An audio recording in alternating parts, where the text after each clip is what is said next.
Lowe's knows you want the best for Dad. This Father's Day, help him take on any project with big deals on DeWalt. Right now, get a free XR8 amp-hour battery when you buy select DeWalt tools. That's not all. Get up to 2 free select tools when you buy a select DeWalt 20-volt max battery kit. Maximum initial battery voltage measured without a work load is 20 volts. Nominal voltage is 18.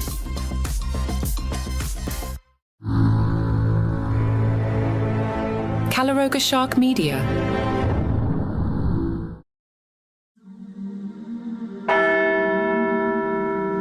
The question arises about Pope Leo possibly giving up his US citizenship. Sources indicate that senior Vatican State Department personnel have begun examining the practical ramifications of maintaining dual citizenship. These officials have reportedly initiated discussions about whether the pontiff should consider relinquishing his American passport. The ultimate authority for such a decision rests solely with Pope Leo. However, any formal renunciation would carry profound international implications. Despite potentially valid practical motivations, such an action would likely face interpretation as the Pope rejecting his native country, potentially generating unwanted political narratives. This is white smoke. Officials familiar with State Department thinking have informed the pillar that serious evaluation continues regarding both predictable and unforeseen complications arising from papal American citizenship. American law mandates that citizens utilize United States passports when entering or departing the country, regardless of any additional nationalities held. This security provision, implemented during George W. Bush's presidency, has previously created difficulties for various dual nationals. A notable precedent involves former British Prime Minister Boris Johnson, born in New York and holding dual citizenship throughout much of his life. Following the regulatory change in 2006, Johnson experienced detention at immigration control for lacking a valid American passport despite his citizenship status. He ultimately relinquished his American citizenship before assuming roles as UK Foreign Secretary and Prime Minister, primarily due to Internal Revenue Service tax obligations. Should Leo visit America, technical requirements would dictate presenting documentation under Robert Prevost's name. This situation becomes more complex given his unique position. As Vatican City's head of state and embodiment of the Holy See's sovereignty, any passports from these entities exist under his authority and bear his name. Like other monarchs, including Britain's king, carrying such documents would essentially constitute self-certification. While any papal American visit would presumably receive state occasion treatment through State Department coordination, these restrictions highlight legal obligations binding United States citizens. More pressing concerns involve taxation requirements, which we touched upon last week. American citizens must submit yearly tax returns and financial statements to the Internal Revenue Service, with global income subject to taxation, regardless of source or location. Questions arise regarding papal salary definitions. While the position traditionally includes modest compensation, legal debates exist about whether this constitutes salary. Additionally, Leo could refuse payment, redirect funds charitably, or establish zero compensation. Complexity increases regarding required annual disclosures. While declaring official stipends might prove manageable, uncertainty exists about Internal Revenue Service expectations for comprehensive reporting. Beyond institutional charitable accounts, popes traditionally maintain personal discretionary funds for individual and selected charitable purposes. These accounts, often receiving dedicated donations from individual Catholics for papal private use, could arguably require tax return declaration. Furthermore, collections like Peter's Pence, the worldwide annual fundraising supporting the Bishop of Rome's ministry, might fall within federal tax declaration requirements, though not necessarily as taxable income. Legal interpretations could extend papal accountability broadly beyond Vatican matters.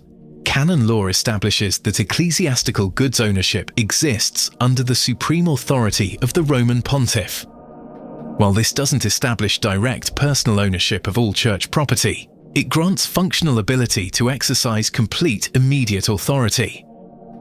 The federal government's potential demands for detailed papal, Vatican, and church financial accounting would require litigation to determine scope.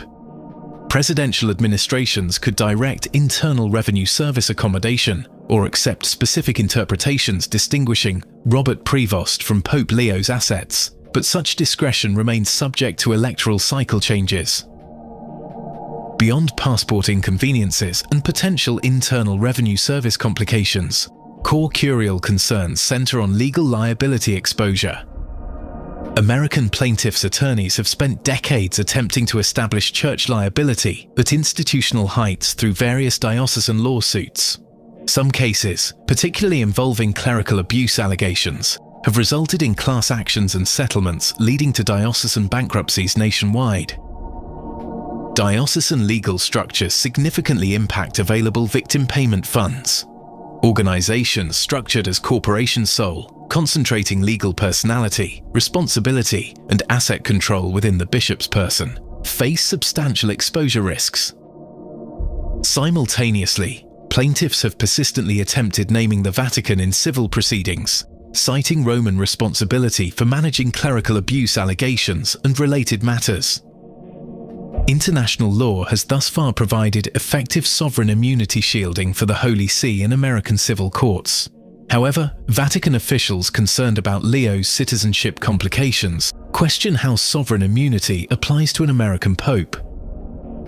Many states employ long-arm statutes permitting lawsuits against non-resident individuals. While these haven't successfully pierced sovereign immunity when targeting foreign-born popes or the Vatican as foreign government, unclear outcomes exist if Robert Prevost, American citizen, faces legal action. Should courts permit naming the Pope as respondent, his position leading global Catholicism and administering church assets could establish liability for all Catholic dioceses through papal connection. Such findings would certainly face appeals reaching state or federal Supreme Courts. While Vatican legal teams might ultimately prevail and establish precedent for sovereign immunity covering American citizen popes, protracted litigation could span years while generating substantial controversy and criticism. Behind enthusiasm for America's first pope, emerging realities prove considerably more complex than initial assumptions suggested.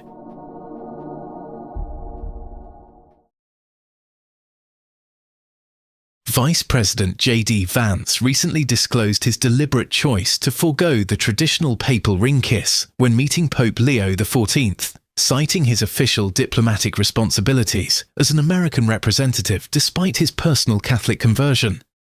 The vice president emphasized that his choice reflected no disrespect toward the pontiff, but rather adherence to established diplomatic protocols governing American officials' interactions with foreign leaders.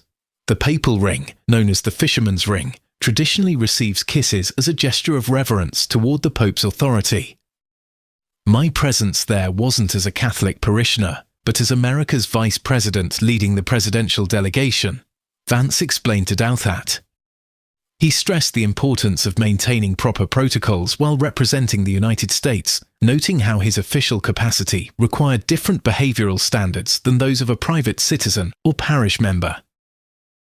During their conversation, Vance explored how his Catholic faith shapes his political perspectives without compromising constitutional principles. He rejected the notion that religious beliefs and governance operate as completely separate spheres, arguing instead that moral and religious values naturally inform decision-making across all aspects of life. The vice president clarified that while his faith influences his approach to public service, he cannot accept direct Vatican directives on policy matters, as such arrangement would violate constitutional requirements. Instead, he described his faith as providing foundational principles that guide his vision for encouraging Americans to pursue meaningful lives. Vance's Catholic-informed political philosophy encompasses support for unborn children's rights, alongside advocacy for dignified employment opportunities that enable family financial stability.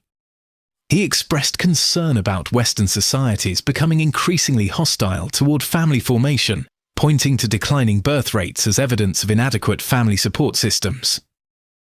Addressing economic policy, Vance acknowledged criticism from some conservatives who question his commitment to pure market capitalism. While affirming his capitalist beliefs, he defended selective government market interventions, citing the administration's tariff policies as examples. He characterized markets as valuable tools rather than ultimate political objectives, drawing this perspective from Catholic social teaching principles. The immigration discussion revealed particular complexity in balancing religious teachings with national policy. Vance described respectful conversations with various cardinals who strongly disagreed with his migration positions. He framed his immigration stance around concerns for American social cohesion rather than antipathy toward migrants themselves. The vice president argued that rapid, large-scale immigration undermines the social solidarity necessary for unified national identity. He contended that such disruption prevents the stable community formation, essential for family life and institutional participation that his faith values emphasize. Vance's Catholic conversion occurred in August 2019 when he was 35 years old.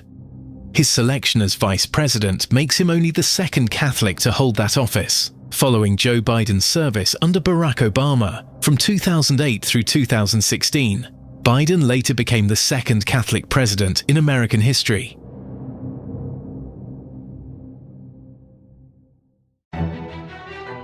There's always something brewing behind palace walls, whether it's Prince Harry and Meghan Markle making headlines from afar, or Prince William and Princess Catherine quietly preparing for the future throne.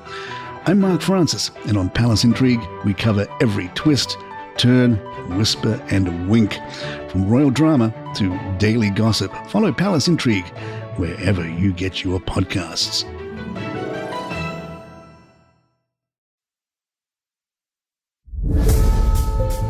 When the world's most powerful people go to war, we can't look away.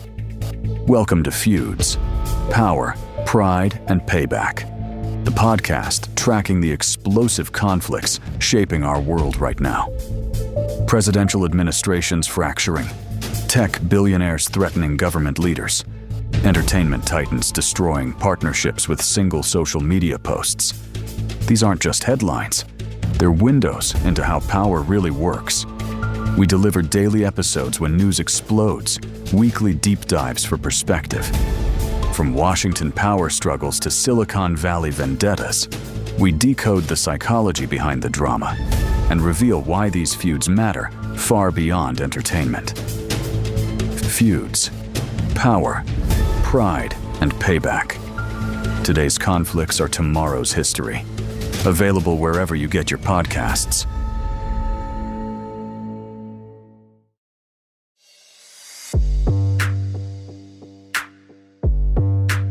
He thought cryptocurrency would set him free.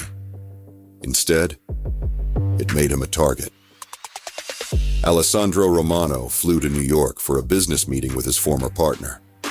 What he found was an elaborate trap. A luxury apartment turned torture chamber, where digital dreams become real-world nightmares. For 8 days, he endured unimaginable torture. His captors wanted his Bitcoin passwords. They had police protection.